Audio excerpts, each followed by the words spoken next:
J'espère que vous êtes prêts. J'espère que vous êtes confortablement installés pour cette vidéo, puisque cette vidéo va refaire votre journée. Vous savez pourquoi?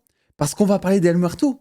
On va aussi un peu parler de Spider-Man 4 dans cette vidéo, mais on va surtout parler, pour notre grand bien, de El Muerto, le film dont tout le monde attendait des informations. Voilà, depuis que le film a été annoncé tous les jours, moi je suis là, je regarde un petit peu la presse américaine, je me dis est-ce qu'il va y avoir des choses qui vont se dire, parce qu'on n'en peut plus.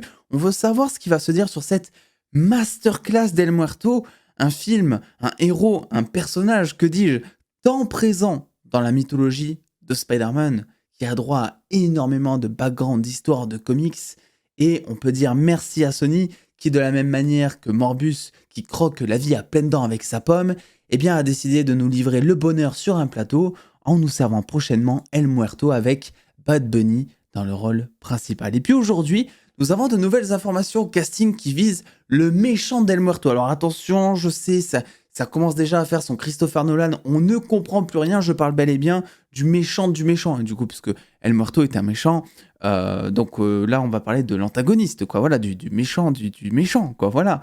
Apparemment, il s'agirait de Tombstone, qui serait donc l'antagoniste de El Muerto dans le film, qui est un méchant un petit peu de seconde zone qui sert principalement le Caïd dans les comics et qui serait d'ailleurs potentiellement incarné, mais alors là je pense que vous n'êtes pas prêts. Là vous n'êtes pas prêts les gars. Dans ce film, chaque jour on nous propose, à chaque fois qu'il y a une news, voilà, on palpite d'impatience puisqu'à chaque fois qu'une news arrive sur ce film, on est là, on se dit, franchement, bravo Sony, bravo, ça donne envie quoi. C'est ce genre de choses. Avec pour rôle principal donc c'est Marvin Crandon Jones, un rappeur qui incarnerait Thompson. Alors pour le coup physiquement je trouve que ça va. Voilà. Je trouve aussi que c'est un bon acteur. Alors là je vais mettre des pincettes parce qu'en fait il joue le méchant dans Black Lightning. Mais je me rappelle absolument pas de Black Lightning. J'ai vu que la saison 1. Ou la saison 2, je ne sais plus, ou les deux saisons. Mais en tout cas, je me rappelle de son personnage. Donc si je m'en rappelle dans toute cette série que j'ai trouvé horrible, c'est potentiellement parce que c'est un bon personnage et qui joue bien son rôle, quoi. Voilà. Donc je mets des pincettes. Dites-moi en commentaire si vous connaissez un peu plus le rappeur slash acteur. Mais je pense que ça peut le faire. Donc Tombstone, qui est un méchant de seconde zone, qui en gros a juste une super force, on dira. Mais qui en vrai pour El Muerto fera le bail quoi, voilà, fera le café comme on dit, en sachant que Crandon avait déjà fait la voix de Tombstone dans Into the Spider-Verse, donc il n'est pas non plus inconnu au bataillon, et je pense qu'il a une petite affection pour ce personnage. Et bah en fait moi j'en viens à la conclusion suivante, là où je vous disais que Sony à chaque fois nous donne des news qui ravigotent. Tu vois, Sony, un univers dont on a énormément confiance ces dernières années après Venom 1, Venom 2, encore supérieur au premier, tu vois. Venom 2 qui était, je comprends même pas pourquoi il a pas été nommé aux Oscars, quoi, tu vois. Un véritable carnage pour le coup, mais un carnage dans le sens positif du terme. C'est-à-dire que tu le vois et ton cerveau est retourné, tu t'en rappelles toute ta vie de Venom 2. Et maintenant, El Muerto, Craven prochainement, Madame Web, Hypno Hustler. Voilà, des personnages incroyables, quoi, voilà. Et donc, nous avons deux rappeurs dans le rôle principal de El Muerto. Je peux vous dire que c'est Caris et Booba qui sont jaloux de ce feat, hein, parce qu'après des mois de teasing autour d'un fameux octogone, je sais pas trop quoi, dans la presse française et tout, eh bien, eux, ils vont le faire. Ils vont faire l'octogone au cinéma, les deux rappeurs dans le rôle principal, c'est incroyable. Voilà. C'est vrai, je suis obligé de parler sérieux maintenant, parce que bon, en fait, si vous voulez, je n'ai rien contre cet acteur, et en vrai, je pense qu'il se débrouillera très bien, et je pense que physiquement, ça le fait. Mais Sony, vous avez pas des trucs cool à nous annoncer? Est-ce qu'il y a des trucs cool déjà qui puissent exister autour de ce film? Déjà, c'est la question, c'est légitime de se la poser. El Muerto, qui est hypé par ce film? Personne. Personne parce que c'est un film, c'est un personnage qui a le droit à deux bulles de comics dans l'histoire de Spider-Man. Ils ont tout le Spider-Verse, Sony, ils vont aller piocher sur El Muerto. Je ne comprends toujours pas. Ça faisait longtemps qu'on n'en avait pas parlé sur la chaîne. Évidemment, il fallait qu'on en rigole un coup, quoi, tu vois, parce que mine de rien, c'est une info casting qui est importante. C'est le méchant du méchant, bordel. Donc forcément. Et donc, voilà, il va jouer Tombstone. Tombstone qui est un personnage en vrai un peu osef, hein, si on va pas se le cacher. Il est pas super intéressant. Je crois de mémoire, il a ses dents qui sont taillées en pointe pour qu'il paraisse plus méchant. Enfin, c'est le cliché de la grosse brute chef de gang du Caïd, quoi, tu vois. Donc en fait, plus il y a des news sur ce film, et moins j'ai envie de le voir. Enfin, c'est pas que j'avais envie de le voir de base, mais vous avez compris. Et je le regarderai, parce que je suis un gros pigeon fanboy. Et je sais que parmi vous, ben, vous êtes comme moi, vous allez aller le voir, ce film. Bon, moi, parce que c'est mon métier. Mais la question, est-ce que si j'avais pas eu YouTube, est-ce que je serais allé le voir? Je pense que j'aurais peut-être attendu la sortie légale, bien évidemment, du film pour le voir. Je pense que j'aurais fait ça. Mais je l'aurais vu, j'aurais fini par le voir comme Morbus, j'ai fini par le voir au final. Donc voilà, c'était le petit point autour d'El Muerto. J'espère que ça vous aura fait plaisir. Il y a Spider-Man 4 maintenant. Il n'y a rien qui va chez Sony. Bon, là, Spider-Man 4, c'est un truc qu'on savait plus ou moins déjà. Je vais faire un petit rappel à l'ordre parce que je trouve qu'en ce moment, on est un peu trop positif. On est un peu trop passionné en ce moment. Voilà, je trouve qu'on rêve un peu trop.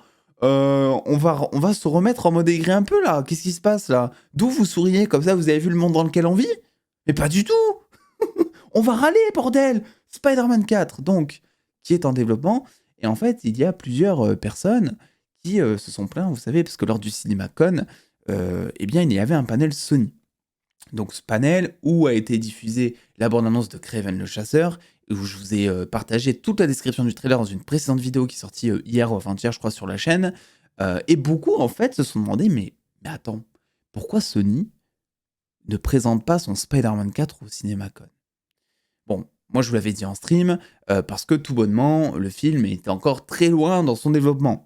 Et en fait, on a une petite confirmation de la part de Big Screen Nix, ici, qui relaye pas mal de news sur Twitter. Et donc, quelqu'un lui a demandé, Anthony, pourquoi Sony n'a-t-il pas annoncé Spider-Man 4 avec Tom Holland, juste annoncé?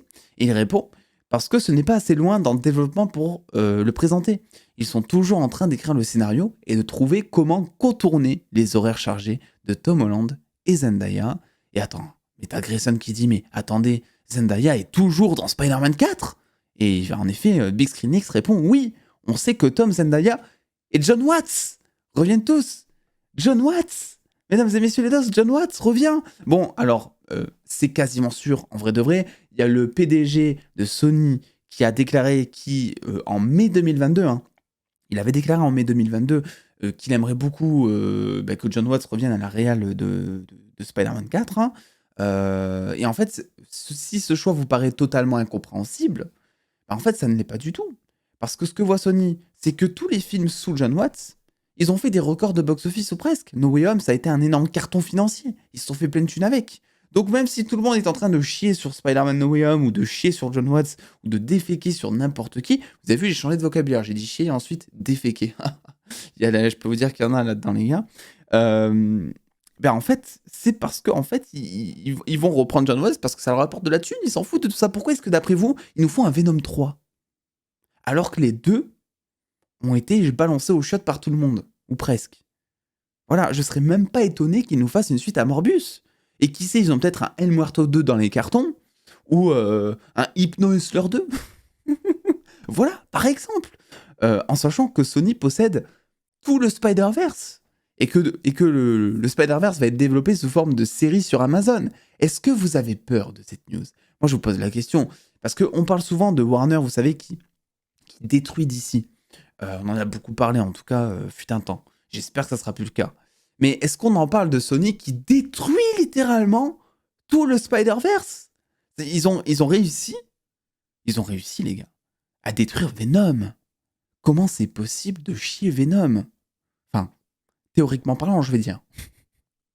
C'est tellement un personnage qui est facile, selon moi, à exprimer, à mettre en scène. C'est tellement un personnage voilà, tout le monde aime Venom, quoi. J'ai pas croisé une seule personne dans ma vie qui m'a dit j'aime pas Venom, tu vois. C'est comme Spider-Man, tout le monde aime Spider-Man. Il y a des gens qui aiment pas Iron Man parce qu'il est trop égocentrique. Il y a des gens qui aiment pas Captain America, etc. parce qu'il est trop, on va dire, petit soldat par moment. Mais Venom, tout le monde l'aime. Ils ont réussi à nous le faire détester. Voilà, Sony, ils ont réussi à nous faire... ils ont réussi à faire l'exploit, quoi, tu vois. Donc, bravo. Mais voilà. Il fallait évidemment qu'on reparte sur cette news. sur ce truc de El Muerto, sur ce truc de Spider-Man 4, parce que Spider-Man 4 arrive, et après l'énorme déception qui a été No Way Home pour beaucoup d'entre vous, parce que moi j'ai aimé No Way Home. Je sais que c'est pas un bon film, je sais que c'est du défèquement en barre, mais j'ai quand même aimé. Voilà. Est-ce que ça fait de moi un scatophile? Peut-être. En attendant, j'ai adoré. Mais voilà, nous avons donc des petites news, quoi. Est-ce qu'on a peur? On a peur. Est-ce qu'elle meurt of Wipe? Pas du tout. Est-ce que Spider-Man 4 vous fait peur? Je pense que oui. Et j'avoue que même moi, là, ça va être compliqué. J'espère qu'ils vont nous mettre un Spider-Man mature et qu'on va continuer dans la lignée du développement. Après, concernant la réalisation, les gars, je pense que voilà, vous attendez pas à avoir de sitôt, en tout cas, un Spider-Man qui va se balancer, qui va nous faire des vraies scènes à la Spidey, se balancer d'immeuble en immeuble, quoi. Parce que ça, c'est pas du tout dans les compétences de Sony. Et je critique même pas John Watts. Parce que moi, je suis persuadé que John Watts, il a envie de faire des trucs, les gars. C'est ça le pire. Moi, je pense que c'est Sony derrière qui dit non. Non, non, en fait, pas du tout. Tu fais comme ça. Voilà, je pense que John Watts, de base, non plus, n'est pas quelqu'un qui, créativement parlant, a de la suite dans les idées, on dira. Mais je pense qu'en fait, il est pas non plus aidé par Sony. Voilà. Donc, c'est pas John Watts, hein, la faute. Comme je dis souvent, c'est Sony. Sony, s'ils valident le projet derrière, c'est eux les patrons, quoi, tu vois. Donc, et puis c'est eux qui l'ont engagé. Donc voilà. Sony fait n'importe. Et puis bon, qui va dire c'est pas la faute de Sony? On a eu, je le rappelle, parce que je sais que vous l'avez déjà oublié. On a eu Venom 1, Venom 2. On a eu Morbius. Ok? On va avoir Kraven. On peut croiser très fort les doigts. Madame Web, qui pourrait être ultra cool. Mais en fait, on a tous peur, là. Hypno Hustler, les gars. Personne ne le connaît. Personne. Ils ont le bouffon vert, ils ont l'homme sable, ils ont tout Carnage, Venom, ils ont tout, ils ont plein de personnages mystérieux, ils ont tout le monde. Madame Web, Hypno Hustler, El Muerto. Voilà. Ceci étant dit, nous sommes en stream à partir de 16h sur Jedi Fallen Order. Peut-être qu'on sera en stream avant. Donc n'hésitez pas à checker la description pour un maximum de rigolade. Et puis en attendant les dos, prenez soin de vous, faites-vous bien kiffer. Des bisous les dos.